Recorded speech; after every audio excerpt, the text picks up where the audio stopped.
Fala, galera do sétimo ano da tarde. Tudo bem? Como é que vocês estão? Fazendo os exercícios, eu espero, estudando, vendo os vídeos anteriores, né? Estando pelos vídeos, revisando os capítulos, fazendo as atividades da apostila, né? Eu espero que sim. A gente não pode esquecer que a distância também é aula e vocês precisam se dedicar, beleza? Então, hoje a gente vai terminar o nosso capítulo 5, né? Que é o nosso capítulo sobre África. A gente falou sobre os reinos africanos na última aula. Terminamos de falar sobre eles, Songhai, Congo, né, Mali. E hoje a gente vai falar sobre a chegada dos portugueses no continente africano, ali no século XIV, XV, até o século XVI. O que é importante falar? Bom, a primeira chegada, a primeira aparição dos portugueses no continente africano foi no século XV, na cidade de Ceuta, tá? Essa cidade fica no norte da África e é a primeira vez que os portugueses vão aportar lá. Eles vão aportar e vão ficar surpresos com a complexidade da região. Como a gente falou nas aulas anteriores, existe uma ideia muito preconceituosa de que o continente, primeiro que o continente africano seja uma coisa só, fosse um país. A África é um continente com regiões muito diferentes. A gente falou, no mesmo lugar a gente tem a África, o Marrocos, a África do Sul e o deserto do Saara. Né? Então a gente está falando de coisas muito diferentes, de regiões, temperaturas, religiões. Né? A gente viu que boa parte da África é islamizada, a outra parte da África é católica, uma outra parte do continente africano tem religiões e credos próprios, específicos, tribais.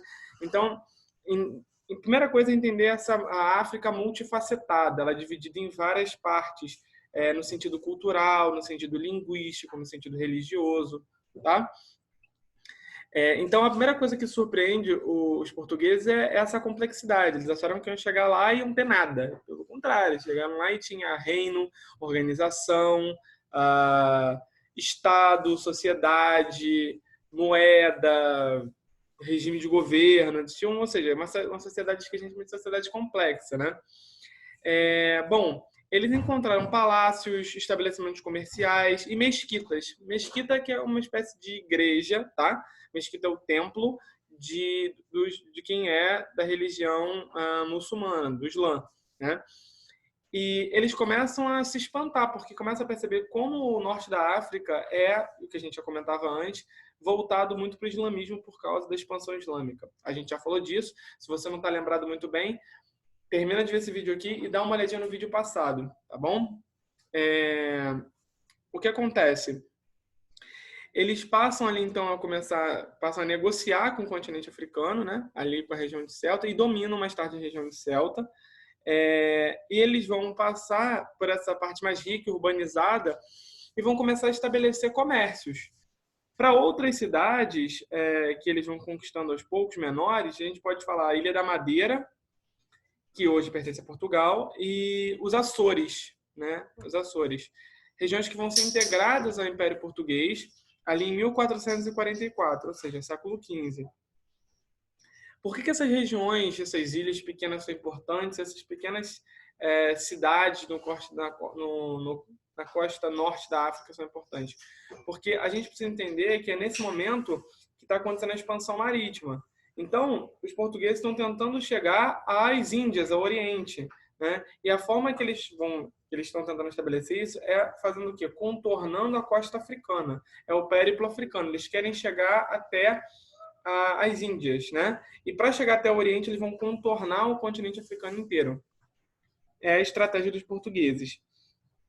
Em cada ponto desse, então, os portugueses vão começando a organizar pequenas estruturas. Como assim? Estruturas de pedra, de madeira. E eles fazem isso para quê? Primeiro, para ter um lugar onde parar, né? Para saber um porto seguro. Eu não sei o que tem. Os portugueses não sabiam que tinham depois no Atlântico Sul, não conheciam esse mar que estavam navegando. Então, todo porto que eles chegavam, eles construíam uma espécie de mini porto, né? Pequeno. Por quê? Porque a próxima embarcação já tinha um lugar para onde ir, eles já colocavam isso em mapa, ou seja, já tinha conhecimento, já analisavam a sociedade daquela região e algumas cidades eles dominavam. Tanto que é importante entender que várias regiões que foram colonizadas pelos portugueses, que falam português até hoje, foram dominadas, são regiões da costa africana, como, por exemplo, Angola ou Moçambique. Então, os portugueses começam a fazer esses entrepostos comerciais que a gente vai chamar de feitorias. Vou repetir. Esses entrepostos comerciais, esses mini portos na costa africana, vão se chamar feitorias. Tá? Elas vão funcionar não só como isso que a gente falou, como uma forma de conhecimento e segurança para as embarcações portuguesas, mas elas também vão funcionar como um entreposto comercial, uma forma de trazer e levar produtos, ouro, especiarias como temperos e seda, e dentre outros tipos de produtos que podem ser comercializados na Europa. Esses conhecimentos, então, passam a ser adquiridos pelos portugueses, que passam a estabelecer não só dominação, mas também conhecimento náutico sobre a região. Bom, agora a gente vai chegar na parte mais difícil da nossa aula, que é falar sobre a escravidão. Isso porque, quando a gente fala sobre escravidão, a gente precisa entender que existem dois tipos de escravidão. Tá? Existe a escravidão na Idade Antiga e a escravidão na Idade Moderna. Só para situar vocês, a Idade Antiga, quando a gente fala de Idade Antiga, a gente está falando até o final do Império Romano. Tá bom? A Antiguidade acaba ali no final do Império Romano. Então, depois da Idade Antiga, a gente tem a Idade Média e a Idade Moderna, que a Idade Moderna acontece ali no final do feudalismo e vai até a Revolução Francesa, que é 1789. Então, são duas coisas muito diferentes. Daniel? Sim, são diferentes. São dois tipos de escravidão diferentes. Por exemplo, a escravidão antiga, você, por exemplo, já deve ter ouvido falar nos escravos do Egito, né? Moisés libertando o povo escravo do Egito. Você já deve ter ouvido falar que José, né, personagem bíblico, foi escravo também. Já deve ter ouvido falar sobre Espartacus, né, escravo no Império Romano. Ou seja, você já ouviu várias vezes sobre esse escravo, mas essa escravidão, ela não é a mesma escravidão, por exemplo, do Zumbi dos Palmares. A gente está em maio, está próximo ao 13 de maio, então é importante falar, não é a mesma escravidão, tá? Não é o mesmo tipo de escravidão. A escravidão antiga, ela é muito diferente da escravidão moderna. Daniel, por que você está explicando isso? Porque quando você estuda, e é o que a gente vai fazer agora, o processo intra-africano, os portugueses passam a perceber que existe que os africanos, os próprios reinos, têm escravos. E aí muita gente vai dizer, tá vendo? Então não tem problema, a escravidão era normal, porque os próprios africanos faziam. Bom, aí a gente tem que ter atenção com várias coisas. Primeiro, esse é um pensamento preconceituoso, porque você está colocando o africano como necessariamente negro, e pior, você está colocando como se a escravidão fosse uma coisa, fosse algo relacionado à etnia, né? E não. O nome escravo vem da palavra eslavo. Quem são os eslavos? São os povos que nascem hoje no leste europeu, né? Que seria hoje, que você conhece hoje como a antiga Iugoslávia, você tem hoje como Bósnia, Herzegovina. O nome, então, é muito mais antigo. A palavra eslavo vai dar origem ao slave, em inglês, e escravo, no latim. Então, primeira coisa é não diminuir, não dizer, tá vendo, eles faziam. Primeiro, eles quem, né? A gente tem que falar que a escravidão antiga, ela acontecia desde o Império Romano, né? E era uma coisa natural. Como era natural, Daniel? Sim, a escravidão antiga era um tipo de padrão. Eu não estou falando, e aqui eu quero dizer o seguinte, eu não estou dizendo que a escravidão antiga era boa, que ela tem que ser justificável, a gente tem que aplaudir. Mas a gente tem que entender que a escravidão moderna, ela é muito mais agressiva do que a escravidão antiga. E eu vou explicar por quê. Nenhuma escravidão é boa. Mas a escravidão antiga, por exemplo, como a que sofreu Espartacus, ou José, ou o povo no Egito, é uma escravidão que a gente chama de escravidão por dívida ou por guerra. Ou seja, quando um povo dominava o outro, ele fazia, ou ele matava, dizimava aquela população, ou tornava aquela população escrava. Então aquela população passava a trabalhar para esse outro império. É o que acontece, por exemplo, no Egito. Quando a gente fala que alguém era vendido como escravo, era por dois motivos. Ou porque alguém acumulava uma dívida e aí tinha que pagar essa dívida tanto para o Estado, ou para o Império, ou para outra pessoa para quem ele tinha feito a dívida, sendo escravo dela, se ele não pudesse pagar, ou se ele cometesse um crime, como, por exemplo, se ele cometesse um roubo ou um homicídio não justificável na Idade Antiga, e a gente está falando dos tempos bíblicos, e aí essa pessoa se tornava, ou por crime, por dívida, ou por guerra, escravo. Ou seja, muito diferente do que vai acontecer na escravidão moderna. Era assim também como a escravidão antiga, era o que acontecia no continente africano. Então, assim como o Império Romano, que foi sustentado por vários escravos, né? Assim como o Egito, que teve escravos durante todo o seu período, assim como os hebreus que foram escravos e fizeram escravos, né? Os povos da antiguidade tinham como base a escravidão como modo de trabalho, existia escravidão também nesses reinos africanos, reino do Mali, Songhai, do Congo. Então, existia esse padrão. E aí você vai me perguntar, era bom? Claro que não, né? Pensar em escravidão a gente não pode justificar. É claro que é uma forma extremamente exploradora, uma forma cruel de modo de trabalho. Mas se a gente parar para pensar, a escravidão moderna ela é brutalmente pior, ela consegue ser pior. Inclusive, uma coisa importante de se dizer agora em maio, né, é o seguinte: a escravidão moderna, mais precisamente a escravidão negra de origem africana, que durou 350 anos, e o Brasil foi um dos receptores. Primeiro foi Portugal colonizando o Brasil, mas quando o Brasil se tornou independente, ou seja, não era mais Portugal, continuou traficando escravos, né? O tráfico atlântico negreiro de origem africana para a costa brasileira é considerado o maior crime da história da humanidade. Então, eu estou dizendo para vocês que a Unesco, a ONU, reconhece que o tráfico atlântico negreiro é um crime, é o maior crime contra a humanidade, maior do que o Holocausto feito por Adolf Hitler durante o período nazista. Ou seja, por quê? Porque o Holocausto durou de 10 a 15 anos e foi absurdamente terrível. Mas 350 anos de escravidão rendem racismo, prejuízo social, preconceito, falta de inclusão social, construção de degradação de imagem, ideal de beleza, uma série de problemas, né, que até hoje afetam a população negra. Preconceito religioso, uma série de elementos que a gente pode falar aqui. Então, o maior crime da história da humanidade, a gente está falando. Por isso, a gente tem que entender o que é a escravidão antiga e o que é a escravidão moderna. Isso é muito importante e eu exijo que vocês saibam isso. Tá? Vocês precisam saber disso. Não tem como a gente passar desse capítulo se vocês não souberem. Tá? Você pode esquecer o nome de um lugar, uma data, mas essa diferença entre escravidão antiga e escravidão moderna é o que eu mais vou cobrar nesse capítulo. Por quê? Qual é a grande diferença, Daniel? Eu não estou vendo muita diferença. Os portugueses já sabem que a escravidão antiga existe, inclusive já praticaram na sua história antiga. Então, o que eles fazem? Eles passam a comercializar. Aí você fala, tá vendo? E vendiam escravos. Essa não é uma prática comum. Se você for ler a Bíblia, você também vai ver que José foi vendido pelos seus irmãos, né? E essa prática de vender escravos, ela aconteceu por um motivo. Quando você tem muitos escravos, esse cara que cometeu um crime, você não quer ter ele na sua sociedade.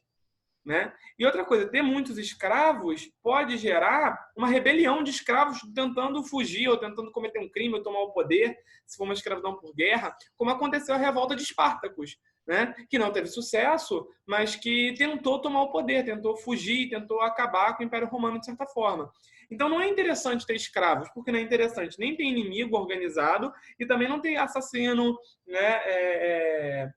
Pessoas com dívidas, ou seja, eu não quero ter essas pessoas. Os escravos eram como se fosse o menor dos substratos. Mas preste atenção, o escravo era a pior classe, era a base da sociedade, mas eram consideradas a classe mais baixa. Na escravidão moderna, o escravo não vai ser nem gente. E isso é uma coisa que a gente vai falar daqui a pouco. Os portugueses começam então adquirir cada vez mais escravos, comprando, inclusive, tá? Os escravos, eles valem. Então, os portugueses, os mesmos que se ajoelharam diante do rei do Congo, é importante dizer isso, eram reinos tão legítimos quanto o da França, o reino da Inglaterra, é muito importante, o reino de Portugal, da Espanha, eram reinos e impérios africanos eram tão legítimos quanto. Então se comprava por muito, se comprava com ouro, se comprava com prata. E por que se comprava? Primeiro, porque quando o Brasil passa a ser colonizado pelos portugueses, eles veem na costa africana a produção do açúcar, que é algo muito caro e raro na Europa. E eles querem implantar a economia açucareira aqui no Brasil. E aí o boom do tráfico africano, né, do tráfico atlântico negreiro. Eles começam por quê? Porque essas pessoas, o clima é parecido e elas produzem cana-de-açúcar lá. Coisa que o clima no Brasil é muito parecido com a costa africana.